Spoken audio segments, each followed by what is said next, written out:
नवनिर्मित सुजीत शक्ति जिले के डबरा विकासखंड के गांव बाघौद में इन दिनों रामरस की बयार बह रही है। प्रभु श्री राम की अखंड राम नाम सप्ताह महायज्ञ चल रही है।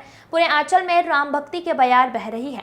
माघ शुक्ल पूर्णिमा पर यहाँ हर वर्ष अखंड राम नाम सप्ताह का आयोजन होता है, जो माघ अष्टमी से माघ पूर्णिमा तक चलती है। पूर्व के इतिहास पर गौर किया जाए तो यह प्रभु की पूजा अर्चना के साथ उनके नाम का जाप संकीर्तन हुआ करता था। पीपल वृक्ष के नीचे यह अखंड राम नाम सप्ताह होती है। वर्तमान में यहाँ लोग दूर दूर से संकीर्तन करने पहुँचते हैं।